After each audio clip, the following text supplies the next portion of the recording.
start for Syracuse, and they've got a backup free safety named Rodney Williams, so maybe they'll make him. Yeah, I did a radio show up there today, and they said they have a Mike Williams, and they have Ryan Norton. Ryan Norton. Kicker.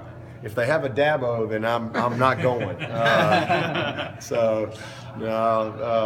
kind of neat. I've waiting all year to make Jim Brown the captain for this one, so pretty cool. Although y'all are the only ones that got it, but Wayne Gallman claims that he got it. Okay, well, good. Makes me feel a little better. At least the running back got it. Yeah.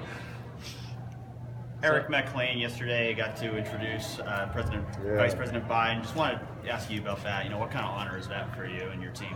Oh man, that's an honor for Eric. First of all, that they would ask him to do that. That just speaks to who he is and how he's been raised. His dad is a career military man, and so love you, Christian. So he's that's pretty special. Really pretty special honor, and it was a great honor to be asked to do it. But the job that he did was amazing. When the vice president walks up to you and says, "Hey, don't forget who I am when you become president," that's a pretty strong statement. But I'm proud of Eric. He represents himself and his family, and certainly our program in this university the right way. I wouldn't be surprised at all if he was the president of Clemson one day. I mean, he's got those type of qualities, and because he's a great leader. What kind of leader has he been for this team this year? What has he done to step up and take that role? He's been amazing. Because he's just the epitome of all in. I mean, in the weight room, in the classroom, in the community, on campus. He's in the SAC committees. I mean, he does a part of everything. And then, when we have our leadership meetings, he's always one of the guys that is going to have something to say. He's that guy that maybe a player that's maybe not as comfortable, they're going to go to Eric, and he's just been tremendous. He's a fifth-year senior that has worked really hard, and he's just very confident. And he has played great for us all year long. So he's led in every sense of the word, and it's made a difference. That's been to me the key to our success. Is we've been able to keep the team focused because of the type of leadership we have, and certainly Eric's a big part of that. Did he exhibit those qualities even before he was a starter? Yeah, absolutely. He's much more than just a football player. Eric McLean he's a big time winner in life. The news came out right after your press conference yesterday. What did you think of the SI cover? Well, I thought it was pretty cool. Tim sent me a picture of it, and it's a pretty neat thing. I mean, it just means you're having a good season. That's about it. Hopefully that we can be on there a few times. It'd be great. Hopefully we give them something to want to continue to talk about around here. But I'm happy for Deshaun. I mean, I guess they got to put somebody on there, and I think he's playing as well as anybody in the country. As I said, he's definitely, in my opinion, the best quarterback and very well maybe the best player. Must be a slow news day, I guess. I don't know. We're working our way up. See if we can keep going that way. Y'all been all the news, though, it seems like. I mean, what's that like that everybody talking about you, even just regular people? Well, I mean, not sports. That's what I mean. Regular people. Well, I think it's great. I mean, it's great that our brand is being recognized as one of the best, and if not the best, and that's what we've been working toward forever. But it's really a lot of people just recognizing things that we've known for a long time, that this is a special place. It's a great place. It's a wonderful university. There's an unbelievable passion here. There's great people in all facets of this university. No perfect people, but just great people that love this university and try to do everything they can to make it better. And it takes all of that to really build a great program. And we've been winning for a while. This isn't our first time to win. First time maybe we've been 9-0, only the third time in the history of our school. So that's brought a little extra love, I guess, from other people. But I'm just happy for the Clemson folks. I'm happy that they, just like I had a gentleman come to practice today, Mr. Gardner, who came here in 1945. He still got his ring on. He had his orange pants on with his Tiger paws. He's been to 70 straight Clemson, South Carolina games. Just amazing. But that's what Clemson's all about. And to see our fans be able to, be so excited about a place that they love is to me the coolest thing. This is the first time you've been able to host a recruiting weekend as a #1 team. Was there a different buzz around the weekend, and have you been able to see a difference yet with what's happened this season? It was an amazing weekend. We had so many, guys that we consider the cream of the crop that were here, and it was packed. But I just think the biggest thing is just the way the crowd was. It was electric. I don't know what another word for the way our crowd was. You could just feel it, and so I think obviously young people, when they're trying to choose a place to go, football's not the only part of the equation, or at least it shouldn't be, in my opinion. But it's definitely, the game day atmosphere is certainly one of the things that should matter, and nobody does it better than right here. It's special.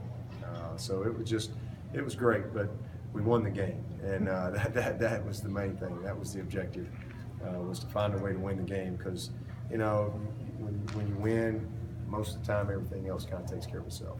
Coach of the week, Maverick Morris still taking first team reps. Yeah. Right guard. Mm-hmm. And then who backs up Artavis at this point going into this year? G-Hop plays 2A and 5 position, so he bounces back and forth between those two. He's played both.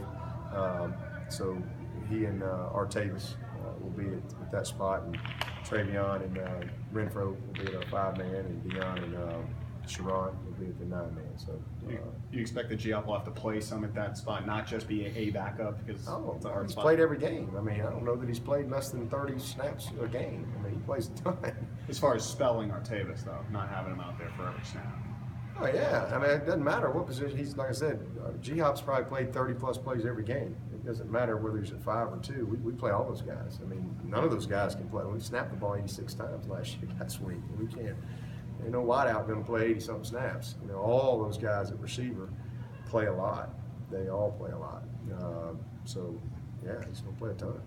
Coach, on the subject of the brand and recruiting, you're getting ready. This is going to be the 4th time in Clemson history playing the state of New York. How big are the benefits of extending that reach, playing in the state of New York? And are those sort of mitigated at all by the fact that you're #1 in the country now? You got guys like Rex Ryan, proud Clemson dad, promoting your program. Well, I think when Syracuse came in the league, it was one of the things about them, I think, being invited is just the footprint that it gave the ACC. The amount of households, TV households, that I think we got more TV households than any conference out there, to be honest with you, with our footprint. And it's a neat trip. It really is. I had never been there until 2 years ago, and it's really an excellent venue, and it's unique. It's different. That's what's cool about college football, I think, is you have a lot of these guys that they get an opportunity, for a lot of them, the first time in their lives, for a lot of them, you get an opportunity to travel around and see places they probably have never seen. And I'm 45. I've never been to Syracuse, and a lot of these guys, 18, 19, 20 years old, get a chance to go see different parts of the country is always a neat thing. But this is a place that has a great tradition. They have a big time tradition at Syracuse, and the venue is one of the more unique ones in college football. The Carrier Dome. So in fact, we'll stop off there on the way to the hotel and just kind of check it out, because we got a lot of guys that have never been there. I wasn't going to do that, but I was thinking, well, all these guys have been there. And then I started counting up. I'm like, man, we got about 50 guys of the 72 that hadn't been there. So we'll probably spend about 10 minutes just kind of walk around and then head on to the hotel when we land. You gonna take measurements like they did in Hoosiers? And No. Adrian Baker told us earlier this week that he thought about transferring. How did you convince him to stay, and how has he matured since then? I didn't convince him. I just told him the truth. You know, he just made a decision that you know, young guys get impatient. That's just the way it is. You know, especially when you're a good player. But he wasn't ready. You know, as Robbie Caldwell says, a lot of these guys, you know, want to get married, but they don't want to date. That's a Robbie Caldwell-ism for you. You know, there's a process, you know, that I mean, Nikki and David, y'all dated a while before you got married, didn't you? I mean, it's just better that way. 4 years. It's just better, you know. That's a good thing. And you know, when and Adrian was physically not ready. Very gifted, very talented, but physically not ready. And it's just like Jay Guillermo. I mean, you know, 2 years ago, we couldn't get him to call the front. You know, he didn't know the difference between open front and under front. But now he knows everything. He knows everything, and he's able to communicate it all. So now his confidence, and so his ability shines through. And it's the same thing. Some guys are just physically further along. Christian Wilkins, and then the mental part of it comes a little easier for him too. And that's a pretty special situation right there. Then you have a guy like Albert Huggins who physically is ready, but you know, he's learned a new position. The transition hasn't been as easy. Going to be a phenomenal player. And Adrian is a guy that, just like that, came in here with a great skill set, but really not ready physically or mentally. And a lot of times, guys, they want shortcuts, and they want things to be a little easier than they are. And just that's not the real world. And I think he finally just realized, okay, he made a decision that, hey, I'm going to stay here, and I'm going to go to work. And you know, he's got a bright future. There's no question. Got a bright future in front of him. And so, you know, you just try to talk to him, give him examples of, you know, I used to tell him, I was like, you know, hey, Cody Sensabaugh didn't start here his 5th year. He was drafted in the 4th round. He started about every year in the NFL. Sure, I'm glad he didn't give up. You know, there's a time and a place for everything. And most of the time, if these guys will stick with it and they're truly about the right things, then their time's going to come.